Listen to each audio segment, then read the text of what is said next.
Hey guys, I'm Zeronight, and today, or tonight, because I'm recording tonight, I wanted to try something different. As you can tell, this is the Sega Saturn, by the Sega Saturn logo. R.I.P. Sega Sanshiro. It's nuts. This is Sonic Z-treme.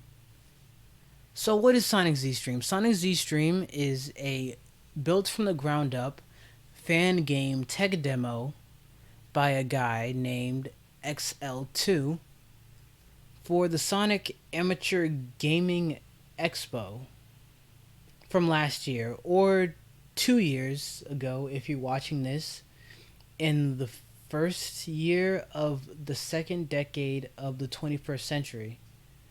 I don't know why I said that, but this is a fan game built from the ground up for the Sega Saturn that was inspired by the ill-fated Sonic Xtreme, which was supposed to be Sonic's first foray into the third dimension for the Sega Saturn that never got made because the development was a total nightmare.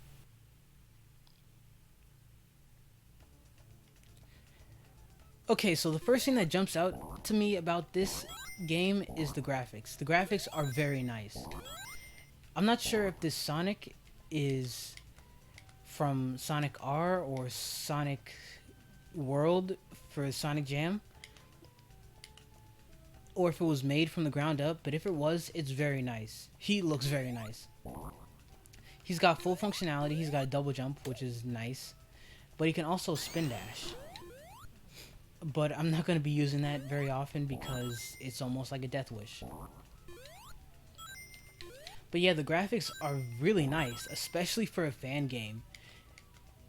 And they're even nicer when you consider the fact that the Saturn was notoriously difficult to program for, because it was originally, from what I know, which is not a lot, but from what I know, the Saturn was originally meant to be a 2D gaming powerhouse. But at the last second, Sega decided to make it focused more, or less. No, more, I'd say. They decided to focus on 3D, even though the Saturn wasn't really built for it. Not really. Extra life, alright. Which screwed it up and made it way too difficult to program for, which is a shame. But all in all, the graphics are nice. You can control the camera with the bumpers. Left, right bumpers. And for some reason, Sonic has a weird halo around him. I said this was inspired by Sonic Xtreme, and it was. But let me just get past this real quick, because another thing that jumps out to me is the camera. I think that would have been even... Jesus. I think that even if Sonic Xtreme came out, the camera would have been a big issue. And it's even an issue with Sonic Adventure, which came out in 1998. That camera in that game is not held up very well at all. I mean, the game hasn't held up as well. I still love it, but it's aged a lot. Because it's been like 21 years. Almost 22. If my math is right, which is probably not. Whatever. But yeah, I think that would have been one of the biggest issues with this game, is just the camera. Because they were trying to do this weird fisheye lens thing, and it was just really weird and awkward. But I'll get into that later, a little bit later. Alright, let me just get past this guy real quick. This Badnik.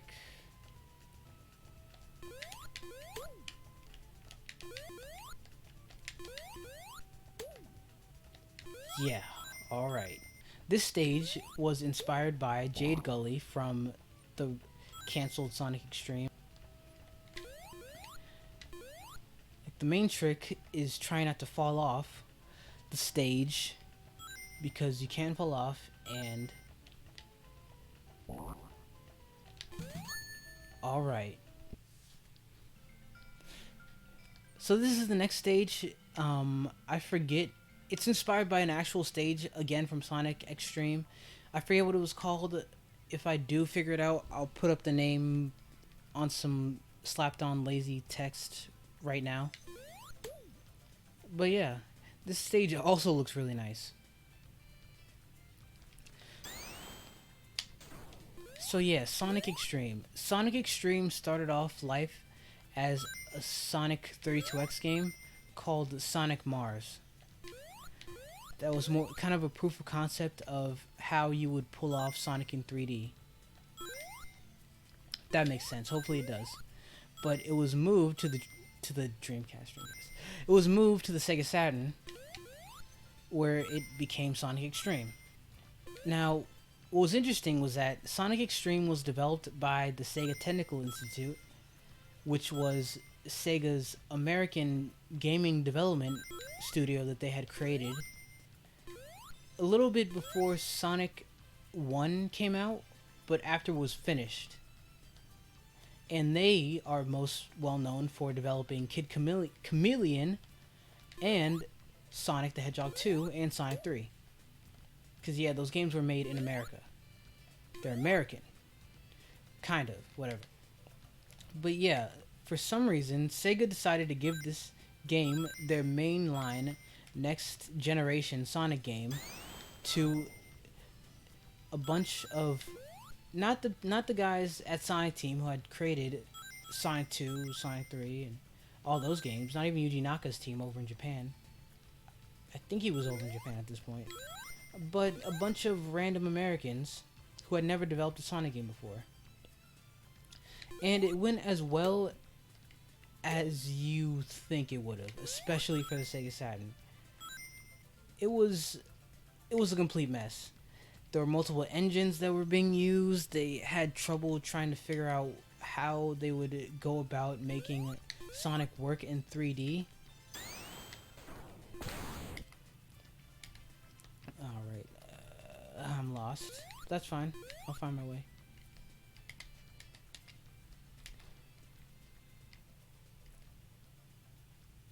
Just gotta keep going. Don't want to go too fast because you'll run off the stage, which sucks.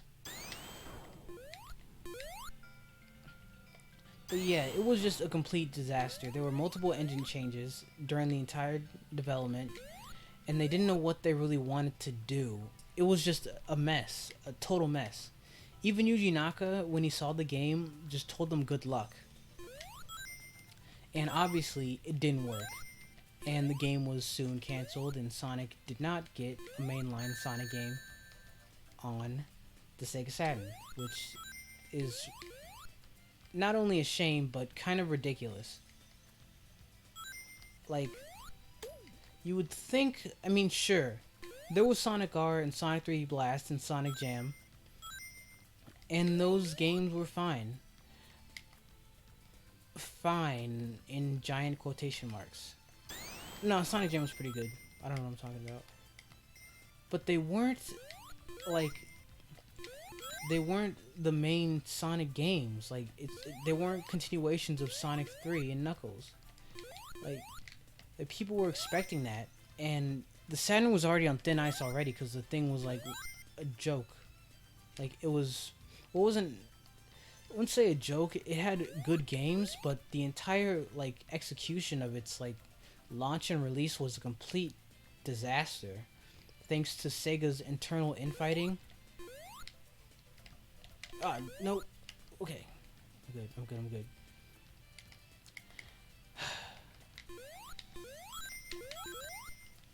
But yeah, thanks to Sega's internal infighting, like, the Saturn was a total failure. But the worst part is that Sega basically had let Sonic Team go off, and they basically told them, alright, so you guys don't have to make a Sonic game. You guys are good. You can just make Sonic Jam. Sonic Jam's fine. We'll figure it out.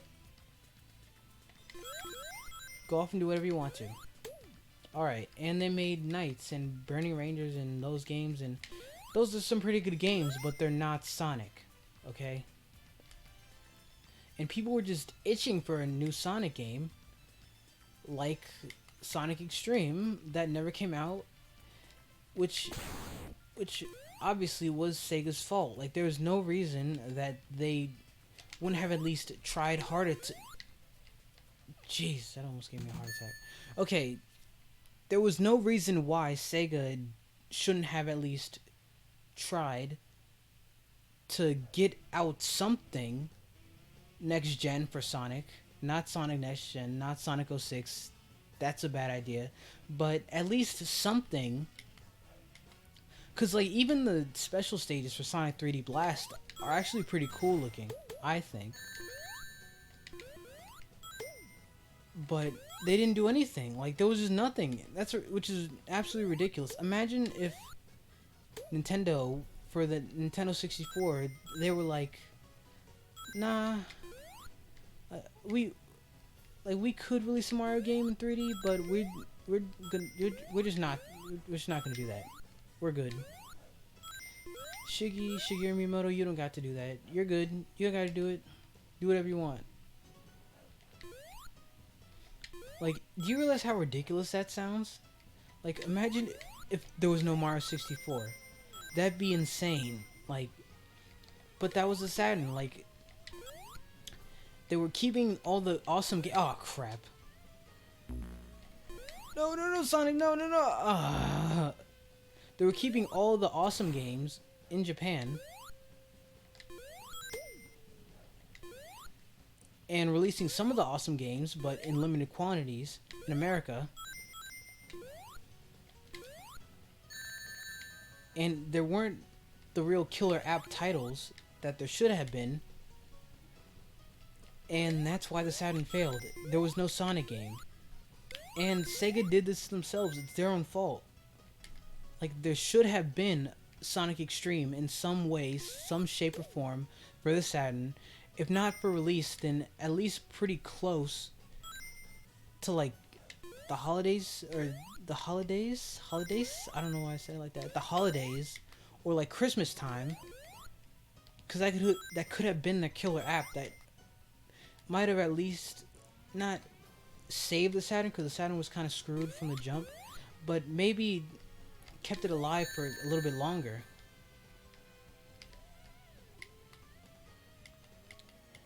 Like, it's just ridiculous. But hey, it's Sega. Sega is kind of ridiculous. And now I don't know where I'm going to. I can't see where I'm trying to jump to. Maybe here. Let me get up here. I have no rings, which is not good. 3 more lives, which is also not good.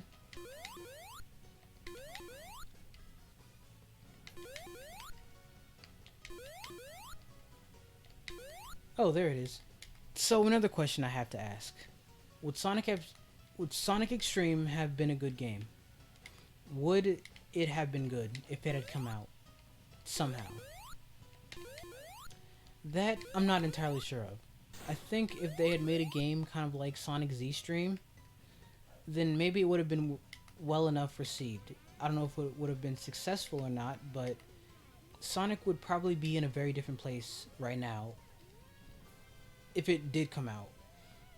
But Sonic Z-treme is made in hindsight, if that makes sense. Like, we've had Mario 64, we've had Tomb Raider, we've had Sonic Adventure, we've had those games, those 3D games that were experimenting with 3 dimensions for the first time. And there was an obvious learning curve. Like, Sonic Team, like, I admit Sonic Team wasn't, like, totally not thinking of doing 3D Sonic games, if that makes sense, because there was Sonic World, which was a little bonus feature of Sonic Jam for the Saturn, which was a compilation of Sonic 1 through 3 and Knuckles. And Sonic World is actually pretty fun. See if I can do this. No! Oh, God, no. Oh, no. Now I gotta start all the way over. Yeah, where was I at? So, would Sonic Xtreme have been a good game? Maybe? I mean, STI, Sega Technical Institute, doing it, like, they were pretty hit or miss with their games. Some of the games are pretty great, some of them not so much. Something else I didn't note. Something else I didn't notice? That doesn't make any sense. Something else that I didn't mention, forgot to mention, was that not Sonic Team, but STI was run by sort of merging the Japanese teams, game dev teams, with the American ones, which made things pretty complicated because the Japanese have a certain workflow that the Americans at the time didn't, and they kind of had to work together and get over their flaws to get games done and get stuff done. God, I'm so trash at this game. Anyways, maybe the teams could have come together to sort of... Well, no, that probably doesn't make any sense because they weren't working together on the game. It was just the American side of Sega. But if they were, then maybe it would have come out and maybe it would have been alright. Or pretty good for the time. It would have aged massively, obviously, because it would have been a game from what, 1995, 1996? I don't know.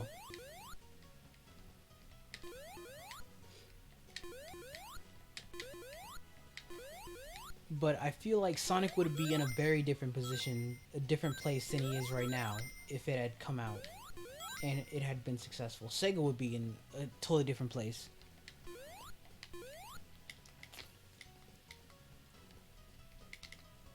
So now I'm stuck. That's fantastic.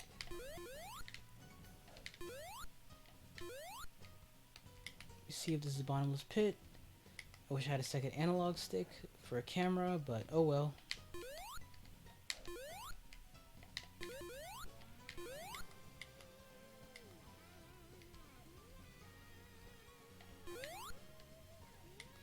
Let's see where I'm at. Alright, let's keep on trucking. Let's keep on going. Let's put in this work and get this done. But yeah, Sonic Z-treme. If Sonic Z-treme had been Sonic Xtreme and Sonic Z-treme, zeronightEX stream, that's the new channel name, by the way. It's Sonic EX zeronightEX, Zeronight Z-treme.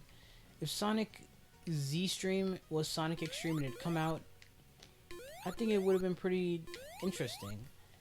The sense of speed is kind of would have been another issue with the camera and the controls and all that stuff.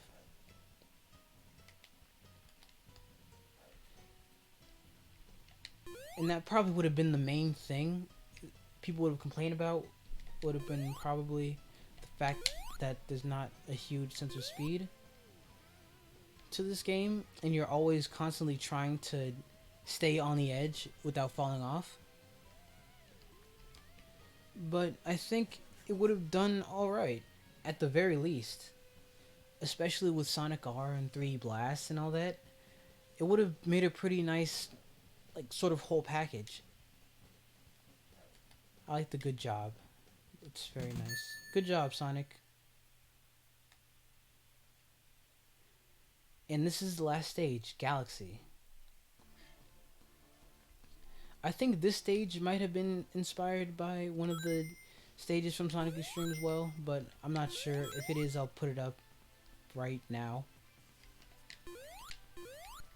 But it kind of reminds me of the egg carrier from Sonic Adventure. And I don't know why, but yeah, this is still a pretty impressive demo. But I think like Sonic Mania is a really good game. I'm playing through it right now. I'm getting through it, and it's very fun and very reminiscent of the old school Sonic games, and it feels like a better Sonic. Oh crap! So I'm playing through Sonic Adventure. What? I don't know what I'm saying. So I'm playing through Sonic Mania right now, and it's very fun. It's a very fun game, and that game was made by fans of Sonic. And it turns out that some Sonic fans actually do know more about Sonic than Sega, and they do know them at their game better than the people who make the games, which is actually kind of embarrassing. But my point is that I think you could totally make this into a real game. Like, you could get SLX? No, SL2 is the username for the guy or person, whatever, who made this. I'm not gonna like assume their gender, but the guy who made this SL2, I feel like if you gave him a budget, you could totally make this like a Sonic Mania-esque 3D Sonic game that never was for the Saturn. And I think people would really enjoy it. They'd probably think it's frustrating and kind of dated in its design, but it'd still be pretty enjoyable.